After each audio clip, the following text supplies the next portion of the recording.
자, 이제 X2 플러스 H2O 첨가 반응으로 넘어가 봅시다. 앞에서 배우신 X2 첨가 반응하고 거의 똑같은데요. 단지 H2O가 추가로 더 들어간다라는 점만 좀 차이가 있어요. 앞에서 배우셨을 테니까 간단하게 정리하자면요. 일단 친전자체로 X2, Cl2나 Br2, I2가 사용되고요. 주로 이제 전자쌍 주계로는 H2O 또는 알코올이 사용될 수 있다. 이렇게 물이나 알코올이나 거의 유사하게 보기로 하시면 되겠죠. 자, 이렇게 해서 반응을 보시게 되면요. 메커니즘은 수은을 첨가했을 때나 아니면 여기에 나와 있는 X2 이런 첨가 반응이랑 똑같다라고 보시면 돼요. 그래서 여기에 있는 것처럼 CC 이중결합에 일단 Br2가 첨가되게 되고요. 그러면은 Br이 먼저 삼각형 고리 구조를 형성하겠죠. 그러면 원래대로 한다면 이게 물이 없었다라고 한다면 Br-가 여기로 끌려 들어가야 되는데 물을 집어넣어 버리니까 Br-는 물에 의해서 수화돼 버려요. 이게 물 분자에 포위된다라고 보시면 돼요.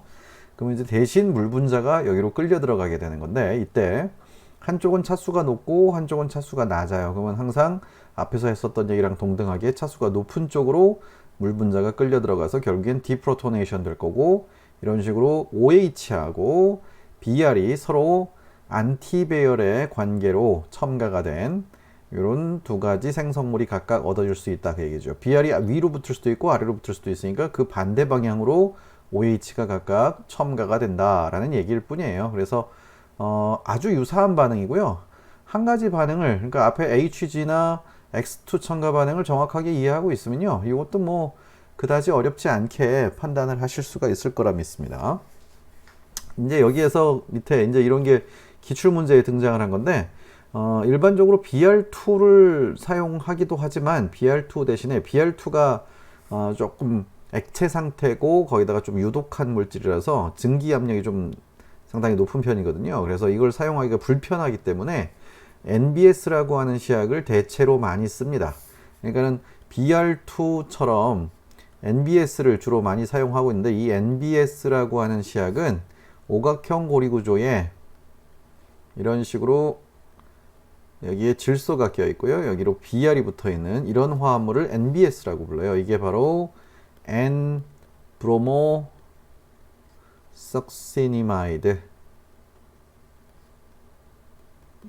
이렇게 N-브로모 석시니마이드라고 하는 데서 NBS를 따다가 요거를 갖다가 이제 브롬처럼 사용하게 되는데, 이 질소가 가운데 비공유 전자쌍을 이쪽 CO 떨분들랑 반대쪽 CO 떨분들을 이렇게 공명으로 전자를 많이 빼앗기는 상태라서요, Br 쪽에서 전자를 좀 상당히 잘 잡아당깁니다. 그래서 Br 쪽의 전자 밀도가 좀 낮은 시그마 스타를 가지기가 쉬워서 여기가 이제 친전자체로 여기에 뭐 Br과 Br이 붙어 있는 것처럼 보시면 돼요. 그래서 이 Br이 전자쌍을 이렇게 받아들이게 되면은 여기 질소 원자가 전자쌍을 가지고 떨어져 나가게 된다는 얘기죠. 그러니까 이게 친전자체예요.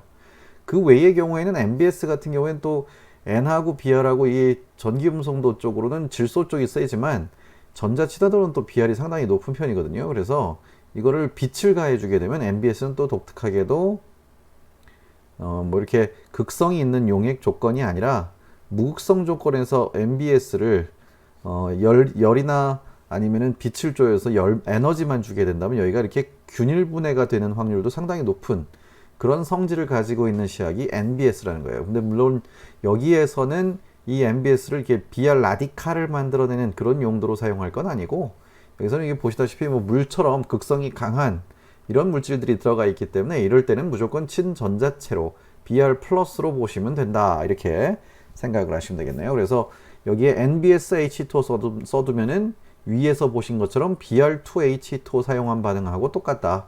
밑에 나와 있는 DMSO 같은 거는 용매예요. 다이메틸 설폭사이드라고 하는 저 뒤쪽에 용매 종류들도 이제 다 배우시게 될 텐데 그때도 다시 나오게 될 테니까 용매 정도로 기억하시고요.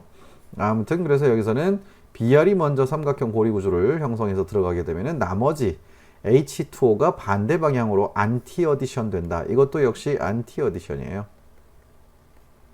그래서 이렇게 안티 어디션의 형태로 반응이 진행될 것이다 하고 예상하시면 되겠고, 앞 시간에도 말씀드렸던 것처럼 안티 어디션에서는 이렇게 생성되는 구조가 이 구조하고 거울상 관계의 물질만 만들어지게 되고, 부분 입체 이성질체 관계의 물질은 절대로 만들어지지 않는 입체 특이성 반응이다.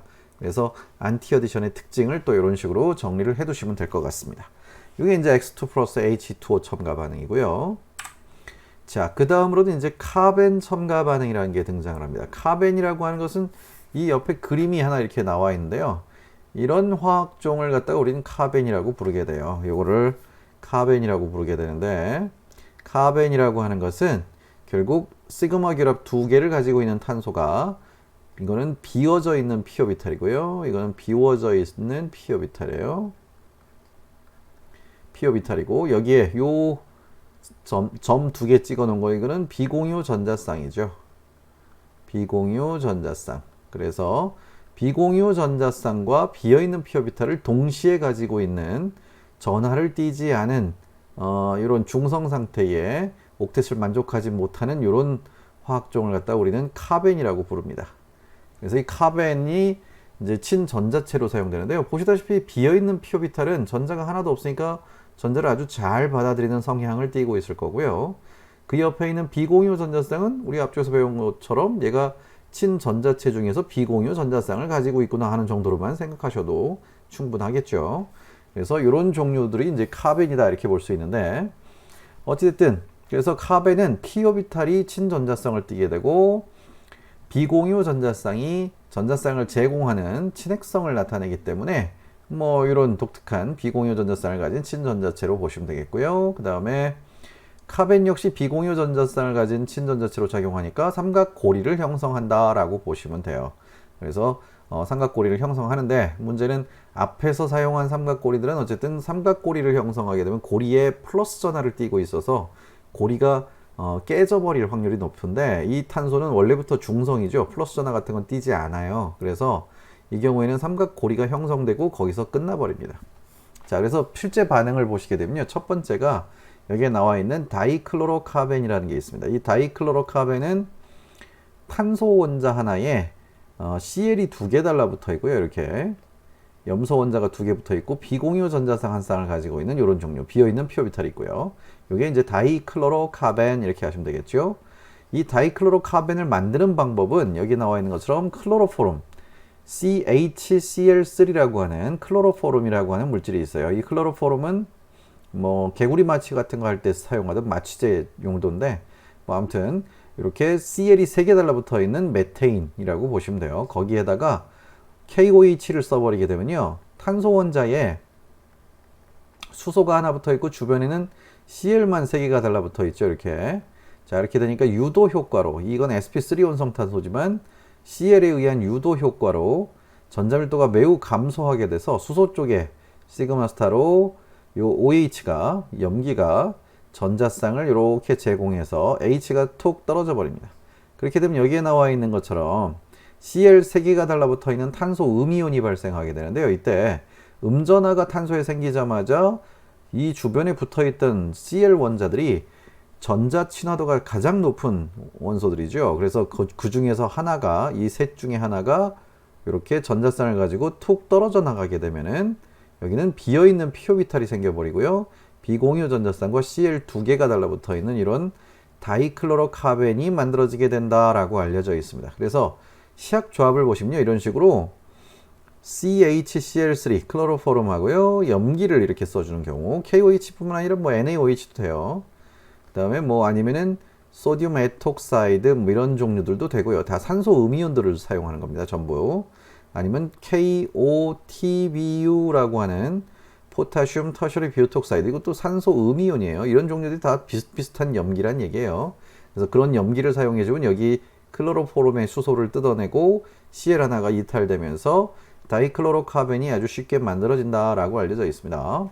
자, 이렇게 되면 이제 이때 나온 이 다이클로로카벤은 여기 밑에 나와 있는 이런 알켄하고 만나게 되면은 C에 비공유 전자쌍이 있고 비어있는 피오비탈이 있다고 그랬죠. 여기엔 Cl 두 개 붙어 있고요.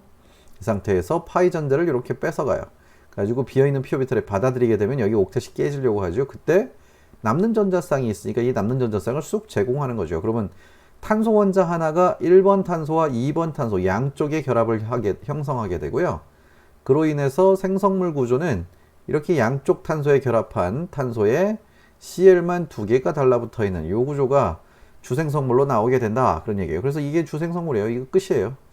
그 앞에 반응들은 보통 BR 같은 게 붙어버리면 이렇게 여기에 BR이 삼각형 고리를 형성하는데 문제는 플러스 전하를 띄고 있어요. 그래서 여전히 시그마 전자를 자기 쪽으로 강하게 잡아당기니까 이 반대쪽 시그마 스타 쪽으로 전자밀도가 매우 낮아져서 외부에 있는 뭐 X-나 H2O 같은 거를 잡아당겨 가지고 끌려 들어가게 하는데 지금 여기서 만들어진 이 카벤 첨가는 탄소와 탄소의 결합이기 때문에 여기 Br 플러스처럼 강하게 이 시그마 전자들이 편극이 되질 않습니다. 그러니까 여기서 더 이상 이 시그마 스타 오비탈로 뭘 잡아당기는 그런 친전자성이 강하게 나타날 일은 없다는 얘기예요. 그래서 이걸로 끝이에요. 이게 생성물입니다.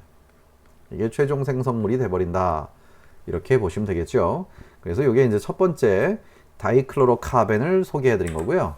두 번째는 이 카벤 중에서 좀 독특하게 카벤을 만드는 방법이 있어요. 그래서 그걸 개발한 사람 이름을 따서 사이먼 스미스 리액션이라고 소개를 하고 있습니다. 사이먼 스미스 리액션. 이건 딱 이름을 보자마자 뭐 침대가 생각나실 텐데 아무튼 흔들리지 않는 그 침대가 생각나실 텐데 아무튼 사이먼 스미스란 두 사람이 이제 모여서 만든 반응이다라고 보시면 되겠고 요거는 다이클로로카벤하고 다르게 CH2I2를 사용합니다. 이때 여기에서는 아이오딘이 둘 다 떨어져 버려요. 요거랑 이제 아연을 사용하는 게 제일 중요하고요. 그 다음에 구리를 함께 같이 사용해 줍니다. 이 종류 빼고 다른 종류로 그냥 에틸기가 두 개 달라붙어 있는 아연 이런 걸 사용해도 같은 의미로 생각하시면 돼요. 그러니까 아연이 일단은 제일 중요합니다. 그래서 아연하고 요 아이오딘이 착화물을 형성해 버리고 그로 인해서 여기서는 카베노이드라고 하는 여기에 나와 있는 이런 중간 생성 물질을 만들게 돼요. 그냥 근데 여기에는 뭐 아이오딘도 붙어 있고 아연도 붙어 있고 막 이렇게 되어 있는데 이게 중요한 게 아니고요. 여기 빨간색으로 표시한 이 부분만이 반응에 참여하게 되고요. 나머지는 다 떨어져 나가게 돼 있어요. 그래서 아연은 탄소에게 전자를 줘버리고 아이오딘은 전자쌍을 가지고 나갈 테니까 어차피 그냥 H 두 개 달라붙어 있는 카벤이 만들어진 거다. 이렇게 보시면 되겠죠. 그래서 요 카베노이드를 그냥 아까 보셨던 CCl2 카벤처럼 다이클로로 카벤처럼 이번에는 H가 두 개 달라붙어 있는 카벤이다. 이런 정도로만 생각하시면 되겠고요. 이런 파이그랍의 알켄에 이제 이런 카베노이드를 사용해 주게 되면 그러니까 처음에 이런 물질들을 섞어 가지고 반응을 걸어 준다 그 얘기죠. 그런 다음에 이제 반응을 진행시키면은 그냥 삼각형 골이 만들어지는 거예요. 그래서 최종 생성물은 아까는 요 끝에 요 탄소 끝에 Cl이 두 개 붙어 있었는데 지금은 H가 두 개 붙어 있으니까 그냥 이렇게 삼각형 고리만 형성해 주시면 끝이에요. 그래서 아주 간단합니다. 그러니까 뭐 이렇게 이중결합이 있는 어떤 화합물에다가 만약에 CH2I2 같은 걸 써주고 여기다가 뭐 다이에틸 징크 이런 걸 써줬다 이렇게 나와 있으면은 이런 반응은 간단하게 여기 끝에다가 삼각고리만 이렇게 딱 만들어 주시면 끝. 그래서 아주 가볍고 간단하게 파악할 수 있는 반응이 또 사이먼 스미스 반응이다 이렇게 볼 수 있고요. 끝으로 카벤을 만드는 방식이 한 가지가 더 있어서 더 소개를 할 텐데 이거는 다이아조메테인이라고 하는 걸 이용할 수도 있다 얘기죠. 다이아조메테인은 여기에 나와 있는 것처럼 탄소 CH2 탄소에 N2가 붙어 있는 구조예요. 근데 이 다이아조메테인의 전자 배치가 특이하게도 원래부터 이렇게 질소에 형식 전하들이 잔뜩 걸려 있어요. 여기는 플러스고 여기는 마이너스 형식 전하 가지고 있죠. 그래서 비공유 전자쌍들이 이렇게 있는데 이 비공유 전자쌍을 이렇게 제공해 주면은 이렇게 넘어가서 둘 사이에서 공명이 계속 일어나고 있는 것으로 생각을 해 주셔야 돼요. 자, 이때 이렇게 가운데에 있는 질소는 형식 전하가 변하지 않을 거고요. 맨 끝에 있는 탄소의 음전하가 딱 발생할 수도 있죠. 물론 이 둘 중에서는 이 왼쪽 구조가 조금 더 유리할 수도 있는 구조지만 공명을 갖다가 뭐가 더 유리하고 뭐가 유리하지 않다 이렇게 얘기하는 건 별로 큰 의미는 없습니다. 따라서 이렇게 왔다 갔다 공명을 하고 있을 때 이 상태에서 뭔가 외부에서 H new 이렇게 써버리면 이거는 빛 에너지를 줬다는 얘기예요. 빛 에너지 또는 세모 이렇게 해주면 이거는 열 에너지를 가열을 했다 그 얘기예요. 이런 식으로 해서 에너지를 가해주게 되면은 여기 보시다시피 탄소의 음전하가 생겼을 때 여기 N2 플러스라고 하는 게 구조 안에 만들어져 있는데 이런 식으로 만들어 놓은 구조를 보시면요. 이런 구조는 뭐 여러분들 아시다시피 이 공유한 전자쌍을 탄소하고 이렇게 공유하고 있는 상태보다 이 N2로서 떨어져 나가서 질소 기체가 돼 버리면요. 질소 기체는 대단히 안정한 비활성 기체거든요. 그래서 그 상태로 있으려고 하는 성향이 더 커져 버려요. 그래서 에너지를 탁 주면은 이게 전자쌍을 가지고 뚝 떨어져 버립니다. 그러므로 인해서 여기에서는 탄소에 수소 2개가 달랑 붙어 있게 되고요. 비공유 전자쌍을 가지고 있고 질소가 가지고 있던 공유 전자쌍을 뺏어가 버리면은 여기에 비어 있는 p 오비탈이 또 생겨 버리겠죠. 이렇게. 그래서 그냥 카벤이 만들어진다라고 보시면 돼요. 이런 식으로 해서 카벤이 생성된다라고 보시면 되죠. 그러니까 앞으로 N2 플러스 이런 게 나오면요. 이거는 아주 좋은 이탈기다. 이탈기라고 하는 것은 보통 탄소와 공유한 시그마 전자를 빼앗아서 떨어져 나가려는 치환기들, 그걸 갖다가 전부 이탈기라고 부르게 됩니다. 그래서 아주 좋은 이탈기니까 이런 게 있으면 조금만 에너지를 줘도 툭툭 잘 떨어져 나간다. 자, 그래서 뭐 앞에서 배우신 사이먼 스미스 반응하고 똑같이 뭐 이런 알켄에다가 CH2N2 넣고 빛 또는 열을 가했다 이런 표시가 나와 있으면은 삼각형 고리구조만 하나 딱 만들어 주시면은 카벤 첨가 역시 끝난 겁니다. 자, 이렇게 해서 비공유 전자쌍을 가진 친전자체들의 반응들을 하나하나 다 살펴본 거고요. 뭐 이제 뭐 다른 또 친전자체 종류로 넘어가 봐야 되겠죠.